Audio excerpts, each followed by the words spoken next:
આજે પરિસ્થિતિ બહુ ખરાબ છે। અમે જિલ્લા સંકલનમાં ગઈકાલે મીટિંગમાં બેઠા તો જિલ્લા સંકલનમાં અમે માહિતી માંગી કે મેં કીધું મારા ગામ ડેડિયાપાડામાં મારું મત વિસ્તાર છે, ત્યાં વડાપ્રધાન શ્રી પોતાનો કાર્યક્રમ કર્યો, કયા વિભાગે કેટલો ખર્ચો કર્યો મને જરા માહિતી આપો। તો એમણે એક એક કચેરીઓના ટોટલ ખર્ચાઓ મને આપ્યા છે। એક એક કચેરીઓના ટોટલ ખર્ચાઓ કરોડોમાં ખર્ચાઓ છે। 7 કરોડનું મંડપ, 2 કરોડનો ડોમ, 5 કરોડનું સ્ટેજ, 2 કરોડના ચા નાસ્તો, 7 કરોડની બસો, 50 લાખનું પાણી, 50 લાખના ફૂલગુચ્છા, કેટલા કરોડોના બેનર, કેટલા કરોડોના આપણે ટોયલેટ, 2 કરોડના તો ટોયલેટ વાન ખરા ને એને 2 કરોડ રૂપિયા। અહીંની બધી હોટલોમાં લાખો રૂપિયા બિલો ચૂકવ્યા છે। બધી હોટલ રાજપીપળા, કેવડિયા, નેત્રંગની મહિન્દ્રા ક્લબમાં 18 લાખ રૂપિયા ચૂકવ્યા ને એક એક અધિકારીએ એક ટાઈમ ખાવા માટે એક ડીશના 3000 રૂપિયા। સવારે ચાના અલગ, બપોરના લંચના અલગ ને ડિનરના અલગ। એક એક જણે 8,000 નું ખાધું એક દિવસ। 3,000 ની ડીશ। અહીંયા આપણા છોકરાઓ, અહીંયા ગોળદા આશ્રમ શાળા છે ને, એવી આશ્રમ શાળામાં આપણા છોકરાઓ ભણે છે, એનું મહિનાનું ફૂડ બિલ કેટલું આવે ખબર છે તમને? 2100 રૂપિયા। 2100 રૂપિયામાં એને આખો મહિનો, એમાં એનું રૂમની લાઈટ આવી ગઈ, પંખો આવી ગયો, એનું પાણી આવી ગયું, એનો બિસ્તરો આવી ગયો। 2100 રૂપિયા મહિનો એટલે 70 રૂપિયા પર ડે પડે। 70 રૂપિયા પડે ને?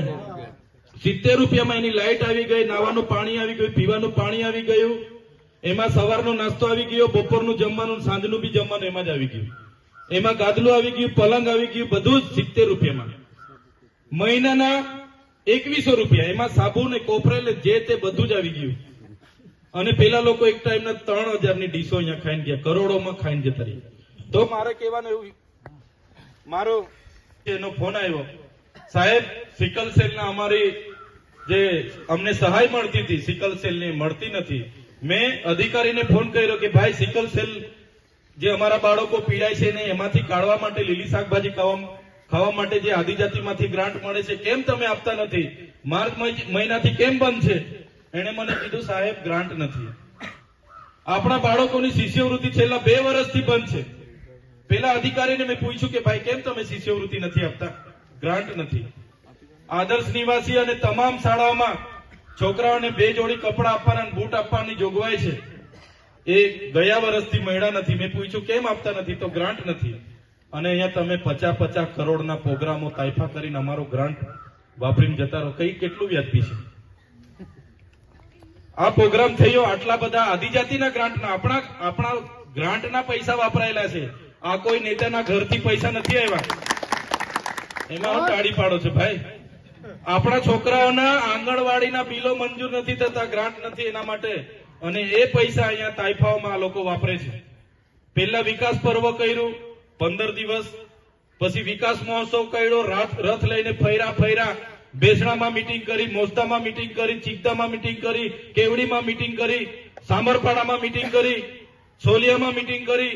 એ પૈસા કોના છે? એ આપણા બધાના ટેક્સના પૈસા છે। તમારા ને અમારા બાળકોના શિક્ષણના અને વિકાસના પૈસા ત્યાં વાપરે છે। હમણાં માર્ચ ઓફ યુનિટી કાઢી, એ મંડપના લાખો રૂપિયાના ખર્ચા, રથના ખર્ચા, એ કોના ગ્રાન્ટમાંથી? એ એમની પાર્ટીના ગ્રાન્ટમાંથી નથી, આપણી જે ગ્રાન્ટ જિલ્લાની આવે છે એમાંથી ખર્ચાઓ કરે છે। એમના બેનરો રસ્તે જોયા હશે, એમના નેતાઓના રજનીકાંત કરતા પણ હાઈફાઈ બેનરો લગાડેલા છે, જોયા ને? એ બેનરો એમના પૈસે નથી, આપણા જિલ્લામાં વિકાસના પૈસા આવે એ વાપરે છે આ લોકો। એટલે જાગવું પડશે, આ બધી જ બાબતોમાં આપણે જાગવું પડશે, જોવું પડશે। આપણા બાળકોના આજે બેસવા માટે શાળાના ઓરડાઓ નથી બની રહ્યા, આંગણવાડીના મકાન નથી બની રહ્યા। આજે આપણા જિલ્લામાં 12,333 બાળકો કુપોષણથી પીડાય છે। એમને કુપોષણમાંથી બહાર કાઢવા માટે ફૂડ બિલ માટે ગ્રાન્ટ નથી, ના પાડે છે, અને આવા તાઇફાઓમાં કરોડો રૂપિયા આ લોકો વાપરે છે। અરે ભાઈ, બિરસા મુંડાની જન્મ જયંતિ તો આપણે પણ ઉજવવી કે નથી ઉજવવી?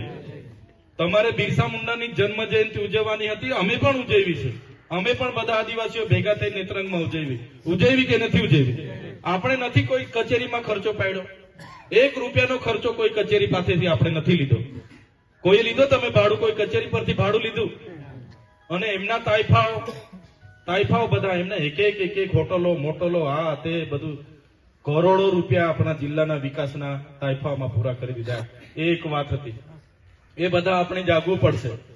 એક્ટિવાથી લઈ જેસીબી સુધીના, ટૂંકમાં દરેક વાહનના અને દરેક કંપનીના, જી હા, દરેક કંપનીના અને દરેક સાઇઝના ટાયર એકદમ કિફાયતી ભાવમાં મળશે, અને તે પણ આપણા છોટાઉદેપુરમાં. જી હા, છોટાઉદેપુરમાં. અને હા, જો તમારી પાસે રોકડા રૂપિયા ના હોય ને તો ચિંતા ના કરશો, અહીં બજાજ ફાઇનાન્સની સુવિધા પણ ઉપલબ્ધ છે. સરનામું છે Apex Traders, silver spoon hotel સામે, triangle complex, highway road, Chhotaudepur. Mobile number છે 7359953545.